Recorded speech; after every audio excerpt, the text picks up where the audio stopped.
너희 부모에게 순종하라. 이것이 옳으니라. 내 아버지와 어머니를 공경하라. 이것은 약속이 있는 첫 계명이니 이로써 내가 잘되고 땅에서 장수하리라. 아멘. 부모님께 효도합시다라는 주제로 말씀을 드리기 전에 케빈 듀란트의 MVP 수상 소감이라고 하는 2분 30초짜리 영상을 먼저 감상하시겠습니다.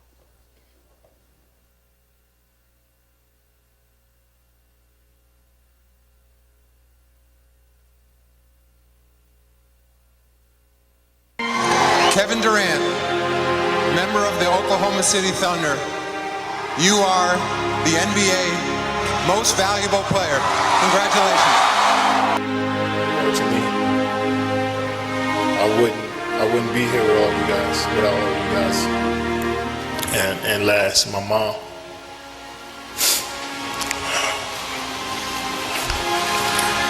I don't think you know what you did.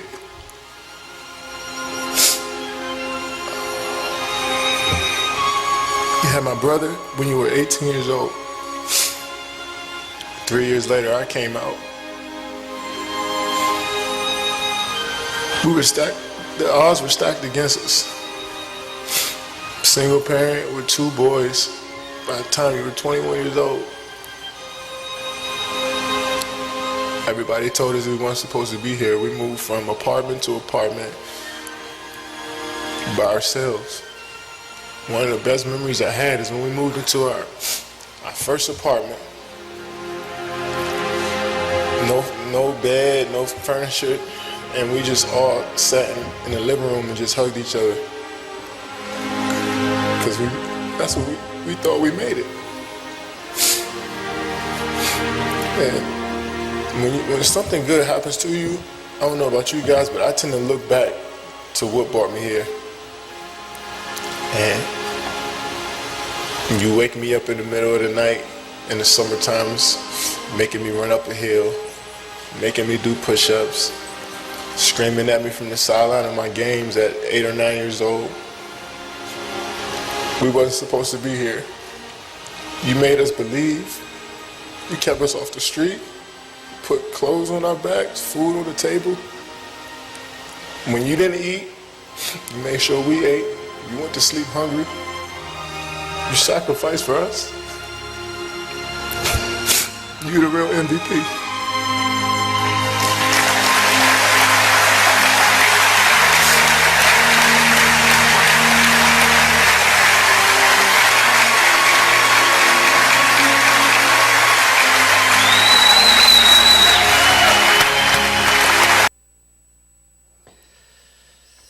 부모님께 효도합시다. 우리 옆분과 인사하겠습니다.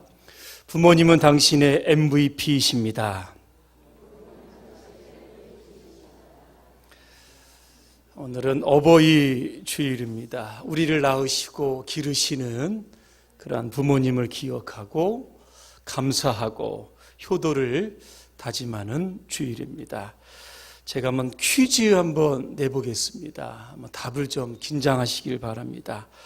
답에는 머니가 꼭 들어가 있습니다. 머니. 돈을 영어로 뭐라고 합니까? 이렇게 하시면 됩니다.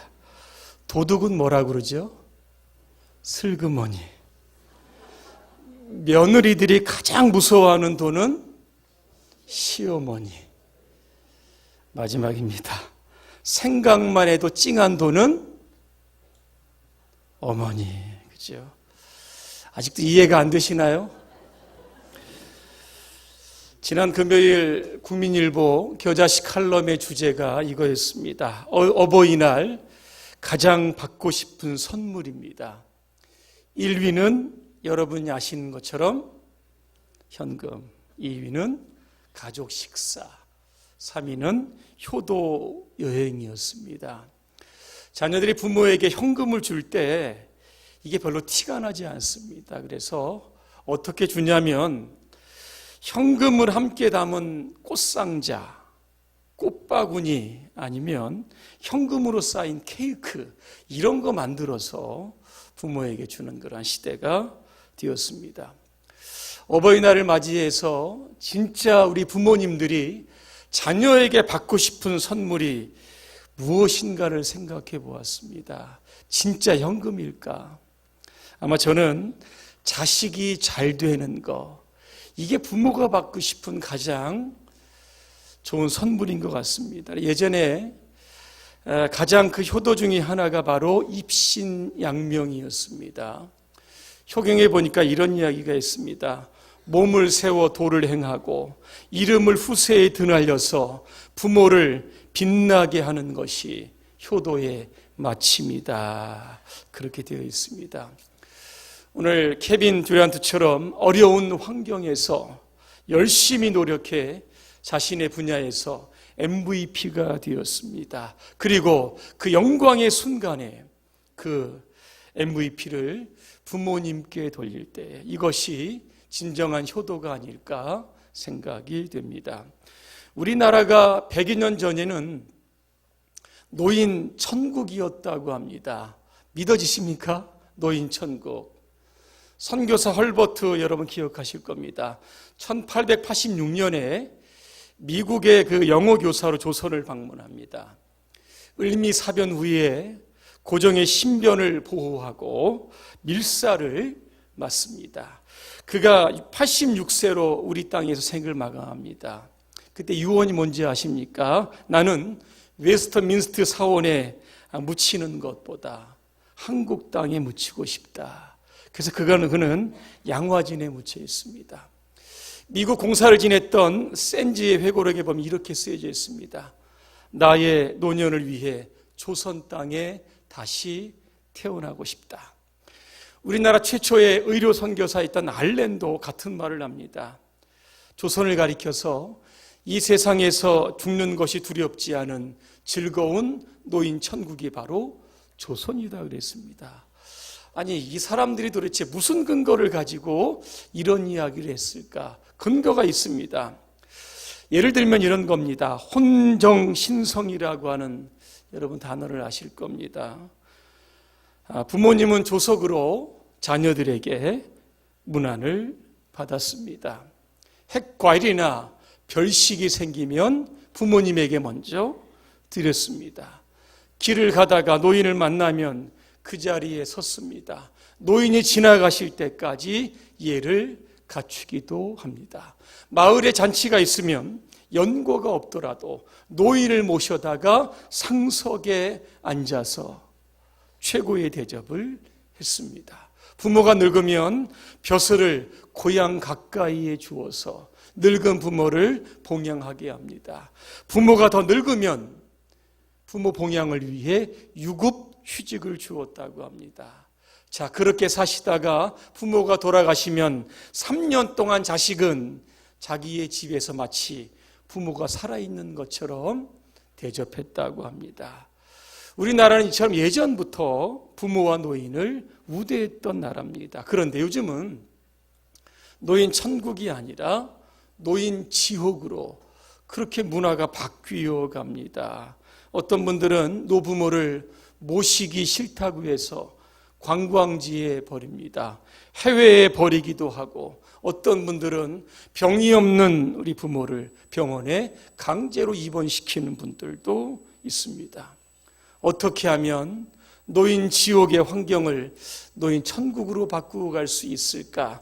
오늘 성경은 그 답을 오늘 우리에게 주고 있습니다. 바로 효도입니다. 어떻게 효도해야 될까?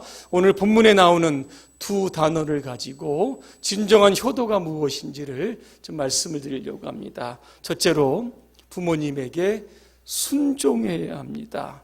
1절에 보니까 너희 부모에게 순종하라 그랬습니다. 순종이라고 하는 뜻은 간단합니다. 순순히 따른다. 이게 순종입니다. 원어로 보면 이게 히브리어로 보니까 샤마라고 되어 있습니다. 부모가 이야기하면 듣는 겁니다. 헬라어로 보니까 휘파쿠오라고 되어 있습니다. 휘포, 아래, 아쿠오, 듣는다입니다. 부모가 말씀하면 그 아래에서 듣는 겁니다. 또 하나, 이 순종이라고 하는 단어를 휘포타소라고 하는 단어로 또 씁니다. 타소는 뭐냐면 명령하다라고 하는 뜻입니다. 아까 말씀드렸던 건 휘포라고 하는 것은 아래라고 하는 이 두 단어가 합성된 겁니다. 휘포타소, 어떤 뜻일까? 누군가의 명령 아래에 있다는 겁니다. 그래서 순종을 복종이라고 하는 단어로 바꾸어 쓰기도 하는 겁니다. 여러분은 부모의 말씀에 순종하십니까? 복종하십니까? 성경에 나오는 순종의 두 인물을 소개합니다. 하나는 룻이라고 하는 여인입니다. 예루살렘에 흉년이 돕니다. 나오미의 가족들이 모압 지방으로 이사를 갑니다. 거기에서 나오미의 남편이었던 엘리멜렉이 죽습니다. 나오미와 두 아들만 남습니다. 두 아들이 모압 여인과 결혼을 합니다. 그런데 10년이 지났을 때 두 아들도 죽습니다. 그때 나오미는 예루살렘으로 혼자 귀국을 결심합니다. 그리고 두 며느리를 부릅니다. 너희는 각기 너희 어머니의 집으로 돌아가라 그랬습니다. 이때 둘째 며느리였던 룻이 나는 어머니를 따라서 예루살렘으로 가겠다 그랬습니다. 며느리와 시어머니 예루살렘으로 옵니다. 며느리가 어머니를 봉양하기 위해서 이삭 줍는 일을 합니다. 그런데 이 룻이 줍던 이삭의 밭이 누구냐 하면 이 나오미의 친족이었던 보아스의 밭이었습니다. 특별히 보아스가 이 룻이라고 하는 여인에게 잘해준다는 소문을 듣고 나오미가 마음속으로 이런 생각을 합니다. 보아스와 룻을 결혼시키자 그랬습니다. 그렇게 해서 작전을 짭니다. 시어머니가 룻에게 이렇게 이야기를 합니다. 보아스가 오늘 밤에 타작마당에서 보리를 까불릴 것이다. 너는 목욕을 하고 기름을 바르고 의복을 단장을 해서 타작마당에 내려가라 그랬습니다. 보아스가 먹고 마시는 것을 다 하기까지 그에게 보이지 말라고 했습니다.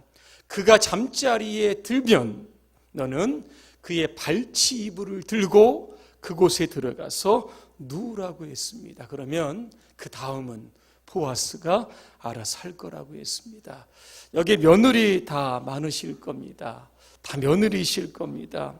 여러분이 만약에 룻이라고 하면 시어머니의 이 나오미의 이 계획을 수용하시겠습니까? 아마 대부분 이렇게 이야기할 겁니다. 나를 생각해서 그런 것은 알고 있는데 나 그렇게 하지 않겠다. 나 그런 일 못한다. 아마 이렇게 이야기할 겁니다. 그런데 오늘 룻은요, 시어머니의 제안에 이렇게 대답합니다. 룻기 3장 5절입니다. 어머니의 말씀대로 내가 다 행하겠습니다. 순종이 무엇입니까?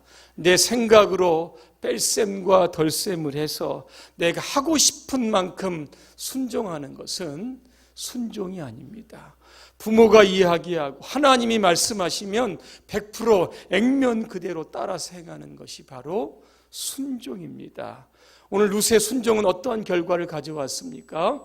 보아스와의 결혼이 성사가 됩니다. 그리고 다윗의 왕가와 예수님의 족보에 이방 여인 룻이라고 하는 이름이 등재되었던 것을 보게 됩니다.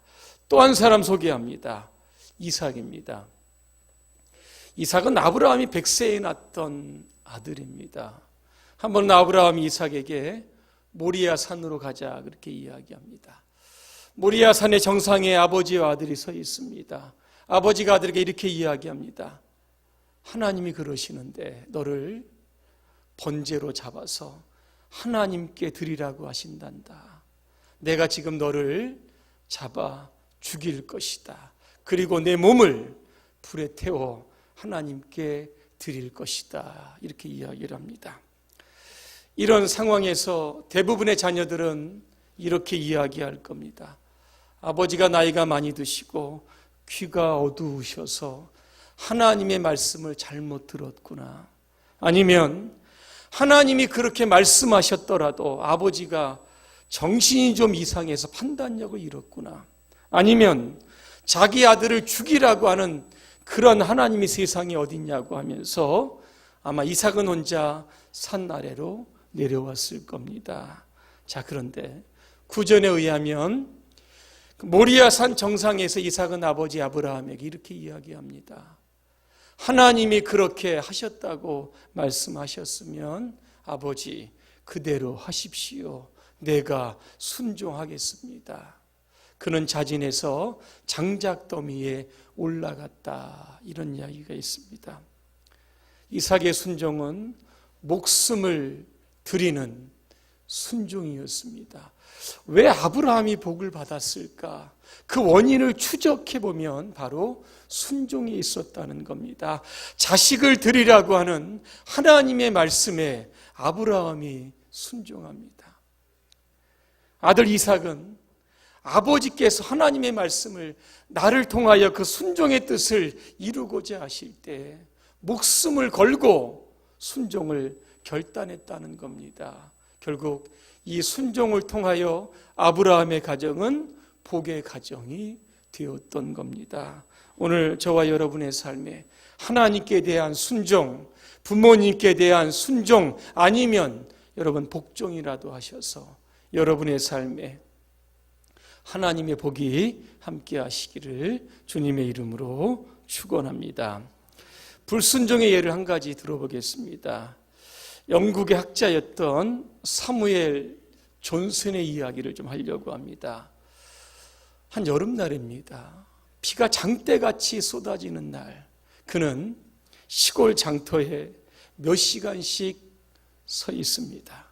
사람이 지나가도 인사를 받지 않고 누군가 말을 걸어도 이야기하지 않고 하염없이 그 자리에서 울고 있었습니다. 지켜보던 사람들이 왜 비가 오는 이날에 그 자리에 서 있냐고 물어봅니다.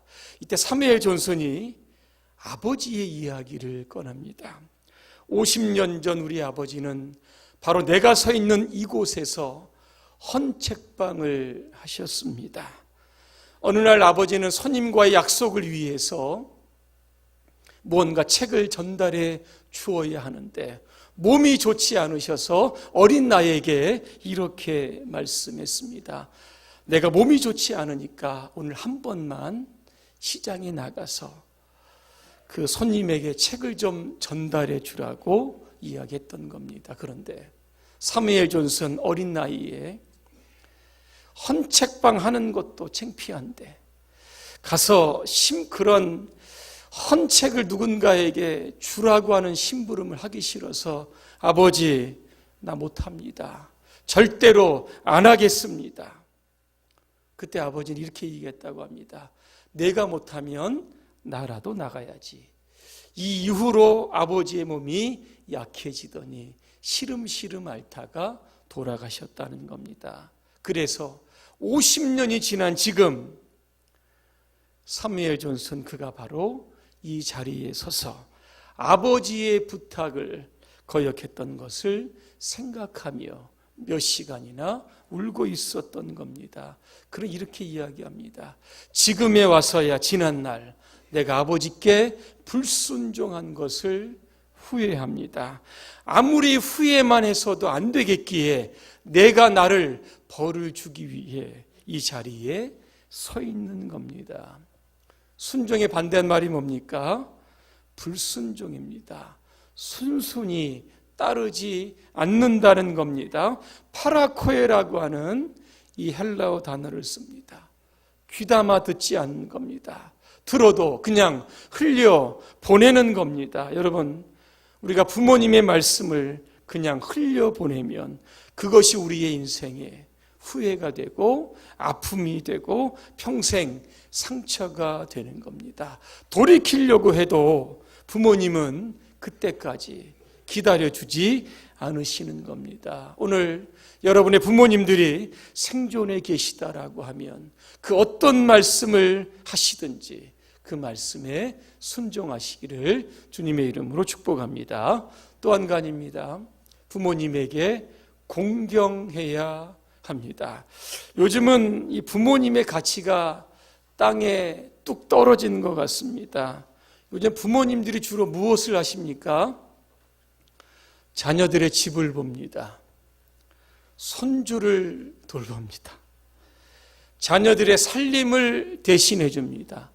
청소도 하고 빨래도 하고 반찬도 만들어 줍니다. 맞습니까? 자녀들은 부모의 수고에 용돈을 조금 챙겨 드립니다. 그리고 많이 주었다고 생색은 되게 냅니다. 여러분, 부모님을 만약에 파출부로 쓰시려고 하면 최저시급 주시기 바랍니다. 1시간 최저시급 얼마인지 아시죠? 8,350원입니다. 조금 보태서 10,000원 여러분 책정해 주셔서 부모님에게 드리시기를 바랍니다. 10계명이 있습니다. 10가지 계명입니다. 첫 번째부터 4가지 계명은 사람이 하나님께 해야 할 마땅한 의무입니다. 5번째부터 10번째까지는 사람과 사람 관계에 있어서 해야 할 계명과 의무입니다. 여러분, 10계명의 5번째 계명을 기억하십니까? 뭔지 아십니까? 내 부모를 공경하랍니다. 이게 약속이 있는 첫 계명이다. 오늘 성경이 그렇게 이야기합니다. 공경이라고 하는 뜻이 뭘까? 2가지 말씀드립니다. 하나는 카페드입니다. 이 단어는 어디에 쓰냐면 하나님께만 쓰여지는 단어입니다. 하나님을 공경하라. 이외에는 쓰여지지 않습니다. 그런데 오늘 10계명 5번째 보니까 부모를 공경하라 그랬습니다. 하나님께 쓰이는 단어를 부모님에게 쓰였다는 겁니다. 이 말은 부모는 하나님의 대리자라는 겁니다. 그래서 하나님을 공경하듯 똑같이 부모님께 공경하라고 하는 뜻이 담겨져 있습니다. 유대의 풍습 중에 좋지 않은 제도가 있습니다. 이게 뭐냐면 고르반 제도입니다. 부모님께 마땅히 드려야 할 것을 하나님께 드렸다고 하면 부모님께 드리지 않아도 된다라고 하는 규정입니다. 불효 규정입니다. 하나님 이거 책망하셨습니다. 하나님께 드려야 할 것은 하나님께 드리고 부모님께 드려야 할 것은 반드시 부모님께 드려야 하는 겁니다. 또 하나, 이 카페드라고 하는 뜻은 무겁다라고 하는 뜻을 담고 있는데 이게 명사로 쓰여지면 우리의 인체에 간이라고 하는 장기를 의미합니다. 우리의 간의 장기가 가장 크다고 합니다. 1.2에서 1.5kg 정도 된다고 합니다. 제가 이 간의 기능을 좀 찾아보니까 굉장히 많습니다. 3가지 말씀을 드리면 우리의 체내에 흡수된 그러한 영양분을 다른 물질로 가공을 해서 다른 장기로 보낸 역할이 간이라고 합니다. 간은 해독장역을 하고 간은 소화액을 끊임없이 만들어낸다고 합니다. 간이 우리의 몸에 정말 중요한 장기인 것처럼 부모님은 저와 여러분의 인생에 가장 소중하고 귀한 분입니다. 그래서 우리는 우리 부모님에게 공경해야 되는 겁니다. 결론입니다. 우리가 부모님에게 효도하면 하나님은 2가지 약속을 해주셨습니다. 하나는 잘 되는 겁니다. 잘 된다고 하는 것은 유키노마이라고 하는 뜻인데 삶이 형통하다는 뜻입니다. 행복하다는 뜻입니다. 성공하다, 만족하다라고 하는 뜻이 담겨져 있습니다. 또 하나는 장수입니다. 전 세계적으로 장수촌을 조사했다고 합니다. 중앙아시아의 위그로족이라고 합니다. 그들이 100세가 넘게 살아가는 장수의 비결이 바로 부모님께 효도하는 것에 있다고 합니다. 부모님에 대한 효도, 미룰 수 없는 일입니다. 언제나 부모님은 우리의 곁에 계시지 않기 때문입니다.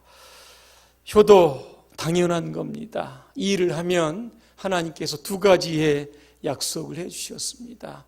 여러분, 어버이날은 지났지만 올 한 해가 여러분의 삶에 매일매일이 어버이날이 되었으면 좋겠습니다. 부모님께 순종하고 공경함으로 말미암아 하나님께서 약속하신 성공, 장수 이 두 가지의 복을 반드시 누리시기를 주님의 이름으로 축복합니다. 기도하겠습니다. 은혜로우신 하나님, 오늘은 어버이 주일입니다. 1년에 한 번 행사로 지나가는 날이 아닙니다. 부모님께 효도하고 순종하고 공경을 다짐을 하고 올 한 해 부모님을 하나님 모시듯 잘 모실 수 있도록 우리의 자녀된 모든 분들을 축복하옵소서. 예수님의 이름으로 기도합니다. 아멘.